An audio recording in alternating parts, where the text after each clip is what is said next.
Muy buen día, mi nombre es Carol Juliana Maecha, soy estudiante de investigación criminal.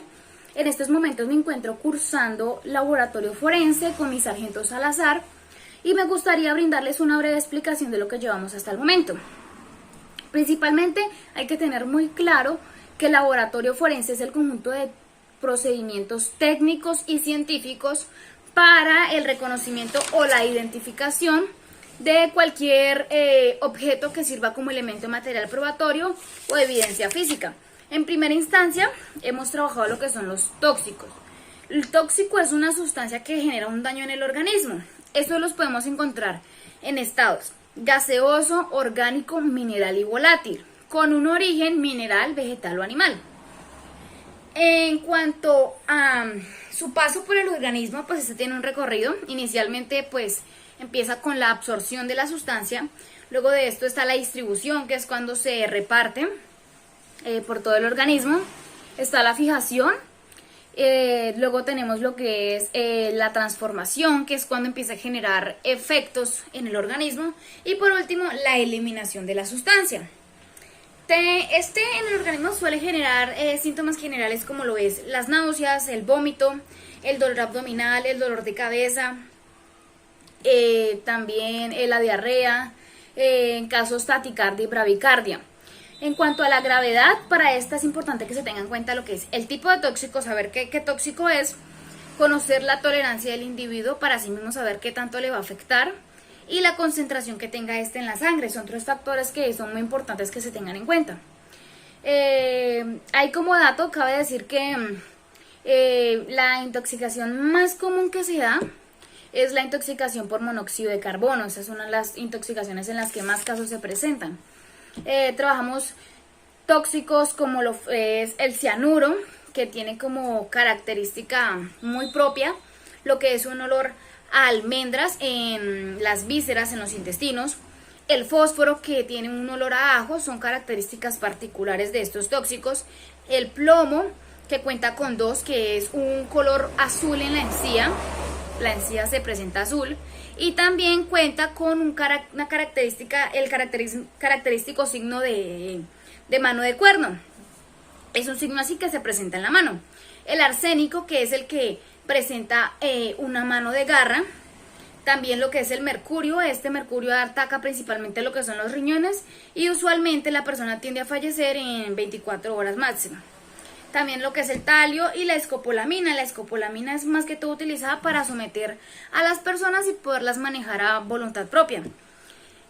También tenemos técnicas para detectar estos tóxicos cuando están en el organismo.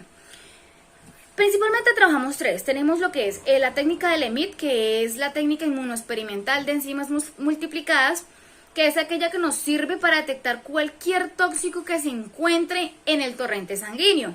Tenemos lo que es la cromatología de capa fina, que es una técnica que detecta el 99% de los venenos por medio de unas cintas de colores. Y tenemos como tercera técnica lo que es la espectrometría del volumen. Esta consiste en unos campos magnéticos producidos por unos imanes que detectan cualquier tipo de tóxico, pero que sea de origen mineral. También trabajamos lo que es la fenciclidina. La fenciclidina, conocida como el polvo del ángel, más conocida como PCP, es una droga que principalmente fue creada y utilizada en el ámbito médico como agente anestésico para cirugías y muchos procedimientos quirúrgicos. Pero se toparon con que esta droga tiene unos efectos neurotóxicos en donde afecta el sistema neurológico central, y pues hoy en día es más que todo utilizada como droga psicoactiva, como en usos recreativos. También trabajamos lo que es intoxicaciones. Bueno, yo tengo la intoxicación lo que es por el fósforo, que genera bastante daños en el organismo. Este usualmente se inhala. También se puede encontrar tanto en estado sólido como en otros casos en donde afecta mucho el organismo. También trabajamos lo que son los manejos de evidencia, Principalmente vimos lo que es el manejo de sustancias sólidas y líquidas. Aquí trabajamos lo que son las drogas. Nos topamos con que tenemos drogas estimulantes y depresoras. En las drogas estimulantes tenemos lo que es la cocaína, clorhidrato de cocaína, tenemos lo que son las anfetaminas, el tabaco, el café, el té, el chocolate, la Coca-Cola. Y en las drogas depresoras nos topamos con los tranquilizantes, lo que son los barbitúricos, los alcoholes y también los opicios, que de aquí se derivan lo que es la codeína, la hidrocodeína y la heroína. Trabajamos lo que son los estupefacientes principalmente. Un estupefaciente es una droga que actúa sobre el sistema nervioso central. Tenemos lo que es el PIPH. El PIPH es la prueba de identificación preliminar homóloga. Este es un procedimiento judicial que se utiliza para detectar cualquier tipo de estupefaciente que se encuentre o que se va a tratar en el lugar de los hechos. Estos los podemos encontrar en estado vegetal, líquido o sólido. Aquí en lo que es el PIPH nos encontramos con respuestas o resultados de la prueba, ya sea positivo o negativo, esas dos. Dentro de ello encontramos que se realizan pruebas, las pruebas del PIPH se realizan con respectivos reactivos que generan una reacción colora de acuerdo al pH de las sustancias, y asimismo se nos facilita identificar qué tipo de estupefaciente tenemos o hemos encontrado en el lugar de los hechos. Nos encontramos con que el pH de la sustancia nos puede dar ácido, neutro o alcalino. Lo que es el ácido es de un color rojo, el alcalino de un color azul y el neutro no presenta ningún color, se mantiene estable. Hemos trabajado de ahí, pasamos a trabajar lo que es el manejo de la evidencia física y elementos de material probatorio en cuanto a objetos explosivos. Tenemos que el objeto de todos estos manejos es establecer establecer los lineamientos para la recolección, para la búsqueda, la recolección y el embalaje de la evidencia del elemento material probatorio o evidencia física. En cuanto a lo que son los elementos explosivos, vemos que es importante tener mucha precaución al momento de manejar estos elementos. Trabajamos también lo que es el TNT, que es trinitrotolueno. Suele tener una característica que suele ser parecido a la panela. También vimos lo que es la granada, en este caso granada de mano. La granada de mano es un proyectil explosivo que suele lanzarse con la mano o en algunos casos con artefactos específicamente para esos. Trabajamos también lo que son las partes de la granada, identificación de lo que la compone. Tenemos que tiene lo que es el cuerpo. En el cuerpo encontramos lo que es el material explosivo, el detonante. Tenemos también lo que es el anillo o pin de seguridad, la escoleta o placa de seguridad. También tenemos lo que es el retardante químico y la corteza, ya sea de acero o de goma, que es la que compacta y encierra todos estos componentes que son los encargados de componer y realizar la detonación de esto. Vimos lo que es el manejo de sustancias biológicas, como lo es el semen, el sudor, la orina y la saliva. En cuanto al semen, para su manejo, cuando estamos en el lugar de los hechos y nos encontramos semen en un condón, por ejemplo, es importante tener en cuenta dos aspectos. Si del condón, la sustancia que es el semen, se está regando, para su embalaje se debe tener en cuenta que se debe utilizar un hilo, un cordón, para con amarrar el condón y que asimismo la sustancia no se siga perdiendo. Pero en caso de que la sustancia no se esté saliendo del recipiente del condón, se puede amarrar con el mismo cordón, hacerse un nudo para que no se pierda el material de evidencia. Cuando trabajamos orina en el lugar de los hechos y la orina está líquida, esta se debe recolectar con una jeringa. Se debe enfrascar, depositar en un envase de polipropileno, de plástico. Este se debe guardar en una bolsa hermética. En lo que es el condón para el semen, este se debe, luego de que se le hace su debido nudo para que la sustancia biológica no se pierda, se debe embalar en una bolsa de papel y prosiguiente en una bolsa hermética y pues debidamente rotulada la evidencia. En cuanto al sudor, en estos casos que el sudor suele ser una sustancia que cuando se seca no es visible a la vista de los ojos. Cuando se encuentra encima de una superficie, ya sea textil o papel, es importante que se haga una marca alrededor de la muestra para que en caso de que cuando se seque no se pueda identificar, sepamos que dentro de ese perímetro se encuentra la sustancia. Y en cuanto a la saliva se recolecta debidamente con un hisopo, ya sea proveniente, si es de la boca, realizando una especie de barrido simple, delicado, y luego se embala el hisopo en un tubo de ensayo y prosiguientemente en una bolsa de papel y en una bolsa hermética. Trabajamos también lo que son las sustancias peligrosas. Esto vimos lo que son la identificación de estas, que trabajamos por medio de las señalizaciones. Estas suelen identificarse con 4 colores. Tenemos el rojo, el azul, el amarillo y el blanco.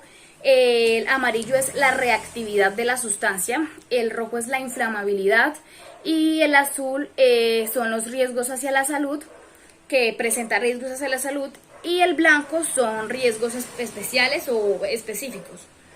Dependiendo pues de los colores que tengan dichas señalizaciones, nos permiten identificar si en el lugar o en el recipiente o el lugar en donde el objeto que esté marcado con estas señalizaciones, para asimismo saber si allí se presenta una sustancia que pueda ser bastante riesgosa o demasiado latente para su manejo o el contacto con el organismo de las personas que lo van a manipular. Como última instancia vimos lo que es el manejo de muestras de sangre. Cabe dar el dato de que es muy importante en cuanto a la bioseguridad, que cualquier sustancia biológica, tanto la sangre también, se deben considerar como sustancias infecciosas, ya sea por un lado de que veamos de que no debemos manipular en caso de que se pueda alterar con contaminación la evidencia, como tanto no contaminarnos nosotros. Para asimismo tener en cuenta la normatividad y todas las normas de bioseguridad que se deben tener en el momento de manipular estas sustancias. En cuanto a la recolección y el embalaje, cuando la muestra de sangre está seca y se encuentra en una superficie, en un objeto transportable, si el objeto es de un tamaño considerable, este se debe pues embalar en una bolsa de papel y luego en una bolsa de plástico, una bolsa hermética. Y si el objeto en el que se encuentra la muestra es pequeño, este se debe recolectar utilizando unas pinzas, ya sea de polipropileno o con una especie de cobertura en las puntas. Si la muestra de sangre está húmeda en un objeto transportable, es importante que este objeto se coloque sobre un papel, ya sea filtro o una hoja de papel que esté limpio y debidamente conservado para su esterilización. Luego de esto se debe dejar secar a temperatura ambiente, evitando que le den ya sea corrientes de aire o de calor directamente.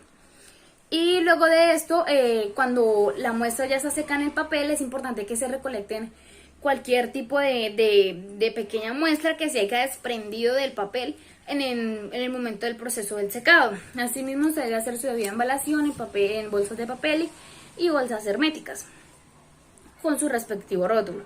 Cuando la muestra de sangre está seca, pero se encuentra un objeto no transportable, se debe utilizar un hisopo humedecido en una solución salina o en agua estéril. Asimismo se pasa sobre la textura en la cual está la mancha. Debidamente también se debe dejar secar a temperatura ambiente, evitando que le den directamente fuentes de aire o de calor. Asimismo, el hisopo se embala en un tubo de ensayo que sea sellable. No se le debe tampoco agregar ningún conservante, ningún preservante a este. Y pues este va debidamente en su bolsa de papel y en su bolsa hermética con su respectivo rótulo. Cuando la muestra tiene una forma costrosa y se encuentra sobre una superficie lisa, se debe realizar un procedimiento de raspado. Ya sea con una hoja de bisturí, con un cuchillo que esté debidamente esterilizado. Debajo en caso de que se encuentre la mancha, digamos, en una pared, se debe utilizar una hoja con sumo cuidado, ubicada al borde de la pared, para que cuando se realice el raspado, pues la evidencia no vaya a caer en ninguna otra superficie y vaya a ser contaminada. Cuando ya se haya realizado el raspado de la sangre, es muy importante que se haga con suma delicadeza para que en el momento en el que se retire la muestra de sangre, no vayan a ir de pronto partes de la superficie, digamos si es la pared, partes de pintura. Luego de esto se debe doblar con cuidado, evitando que se pierda evidencia de ahí. Y luego de esto va pues embalado en una bolsa de papel y luego en una bolsa hermética. También es importante que se tome con la misma técnica de raspado una muestra de la superficie en la que se encontraba la mancha, para así mismo hacer un cotejo y poder confirmar que esa muestra sí se encontraba en esa superficie. Cuando la muestra se haya tomado, es muy importante que, ya sea que la sangre estuviera en esa misma pared, las dos muestras es importante que se embalen por separado. Cuando la muestra está sobre una superficie porosa, esta se debe utilizar un papel filtro, ya sea un hisopo o un copito de algodón. Es importante que se humedezca en agua destilada o en una solución salina. Se toma la muestra utilizando una técnica de barrido o de punteo. Luego se deja secar a temperatura ambiente, igualmente evitando que le dé directamente cualquier corriente, ya sea de calor o de aire. Luego de esto ya se embala si es hisopo, pues en un tubo de ensayo, en una bolsa de papel y en una bolsa hermética. Y si se utilizó el papel filtro, pues de igual manera en una bolsa de papel y en una bolsa hermética. Cuando la muestra de sangre está húmeda, pero se encuentra en un elemento no transportable, en este caso cuando son macroelementos, es importante, se debe transferir, principalmente es importante, se debe transferir a un papel filtro, ya sea utilizando también hisopos o copitos de algodón. Se debe tomar la muestra de la sangre. Se debe colocar el papel filtro que esté debidamente preservado, o sea, esterilizado, que esté limpio, y se debe dejar secar a temperatura ambiente, y luego se debe cubrir con la bolsa de papel y luego en la bolsa hermética. También, y por último, cuando nos encontramos con una muestra de sangre que está sobre tierra húmeda, se debe hacer la recolección utilizando una espátula o una cuchara debidamente esterilizados, que no va a llevar ningún tipo de contaminación en la evidencia. Se debe tomar la muestra, una pequeña muestra de la tierra en donde se encuentra la sangre. Se debe realizar su embalaje en un recipiente, ya sea de plástico o de vidrio. Es importante que se selle el recipiente. Adicional a esto, también es importante que se tome una muestra de la tierra, de igual forma en donde no haya sustancia de la muestra que estamos tomando, para así mismo hacer cotejo y comprobar de que esa muestra sí la tomamos de esa tierra. Estas dos muestras es importante que se embalen por separado en sus debidos frascos, ya sea de vidrio o de plástico, y que sean debidamente sellados. Eso sería todo. Muchas gracias.